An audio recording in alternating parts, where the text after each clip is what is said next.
Hola ciudadanos de Trucholand, Pablo Praino, humano trucho de vuelta, ahora para hacer una transmisión de emergencia, porque se está hablando mucho de el hombre araña mexicano y el hombre araña apócrifo y no oficial, el hombre araña trucho básicamente, que es una colección, una edición del hombre araña que hacía la editorial La Prensa en México, casi en simultáneo con la edición estadounidense, ya estamos hablando del año 1963.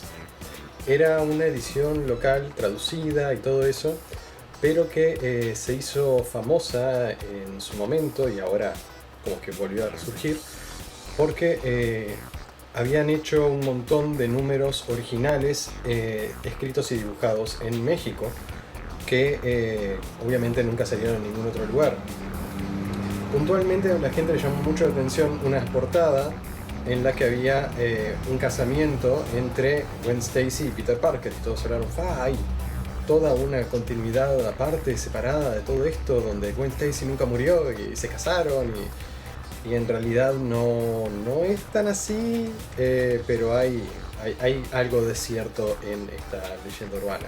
Casi toda mi información sale de un sitio que se llama Spidermex.com. Ahí está la correspondencia de todos los números en Estados Unidos y en México.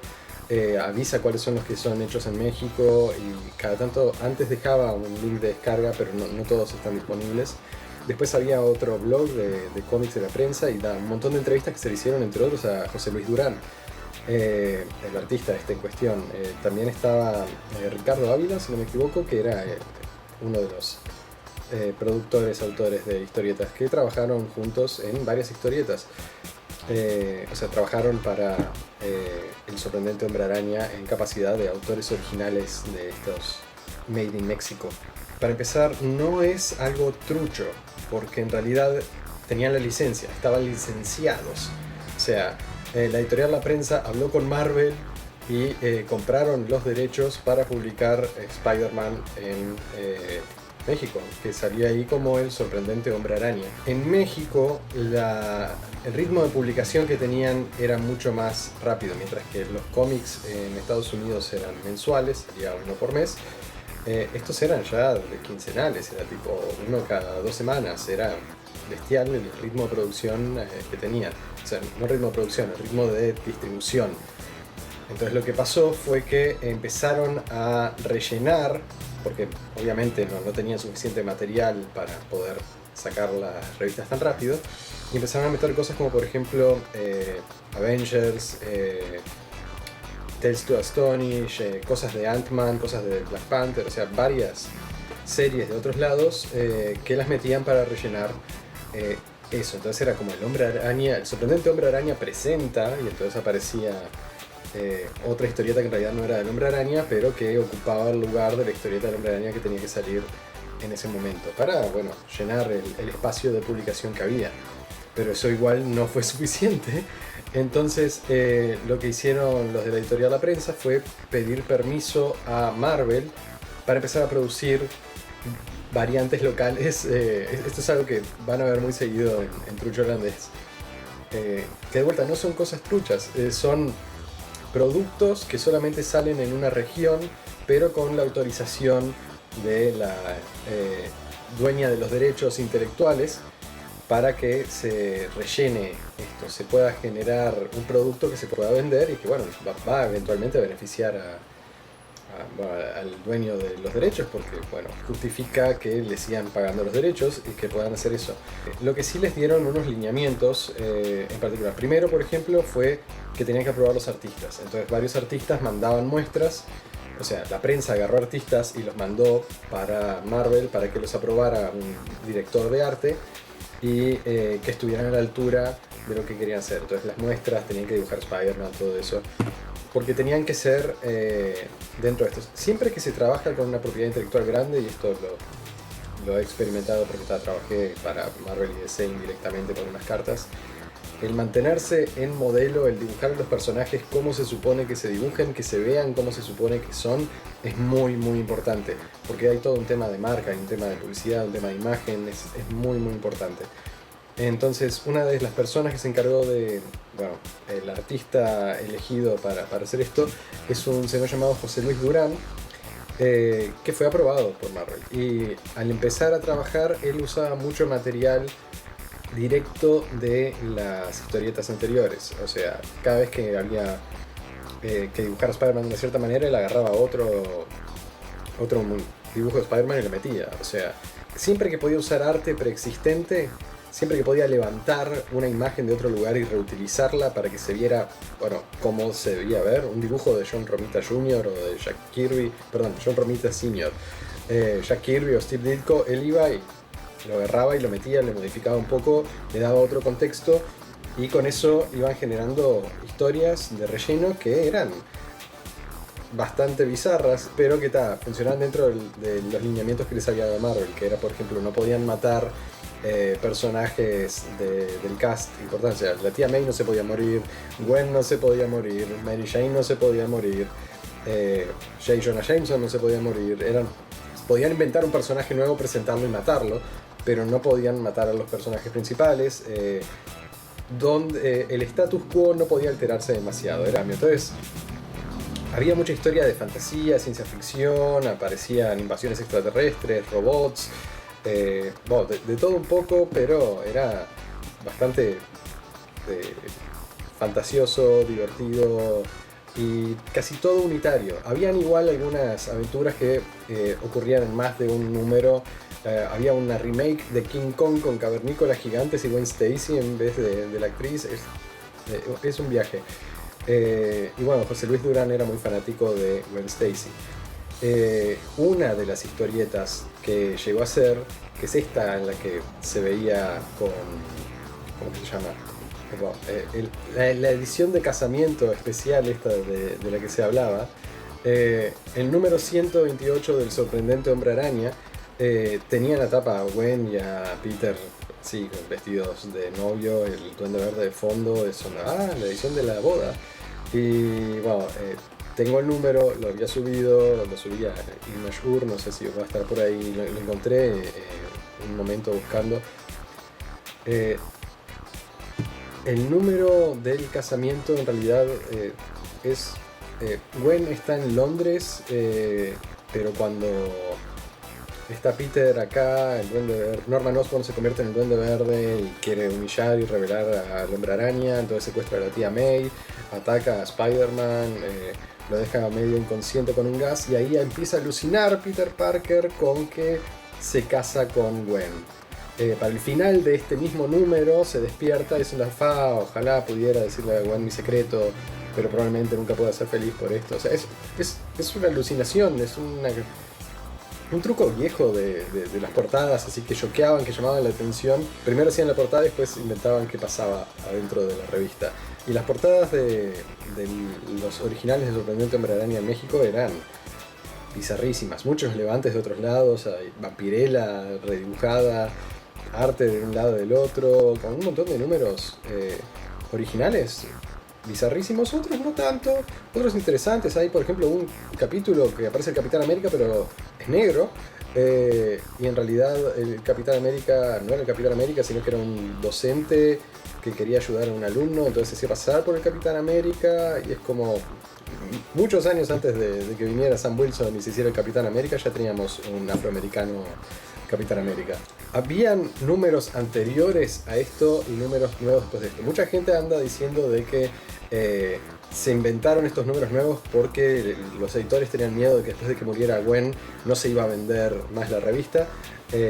Andás a ver si eso tenía algo de cierto atrás. Lo cierto es que José Luis Durán era muy fanático de Gwen y la metía siempre que podía. Incluso cuando no estaba en la historia había de repente una Gwen Stacy con pantalones cortitos ahí posando sugestivamente.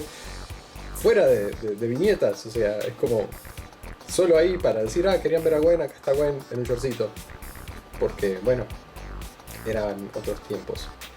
La prensa llegó a publicar 185 números de El Sorprendente Hombre Araña, aunque también metió otros especiales, otras cosas que habían en la vuelta. Muchos de los últimos números que salieron de El Sorprendente Hombre Araña hasta el 23 de octubre de 1973 eran producciones originales nuevas hechas en... El último número de Amazing Spider-Man en salir publicado dentro de la serie del sorprendente Hombre Araña fue Amazing Spider-Man 118, que era un crossover con Hulk, como el sorprendente Hombre Araña 175. Hubieron 10 números más y todo ahí fue original, todo lo que salió. No se sabe bien si fue por temas internos de la prensa o si fue por... hay gente que dice que no, que estaban teniendo demasiado éxito y los Marvel entonces le sacaron la licencia. No creo que eso sea cierto. Capaz porque se habían desviado mucho del original, no sé. El hecho es que después la licencia de Spider-Man pasó a Mac División Historietas, una editorial que se llama Oedipsa o algo por el estilo. Y esta editorial siguió igual generando material nuevo, particularmente dentro de la colección Arañita, Spidey Super Stories.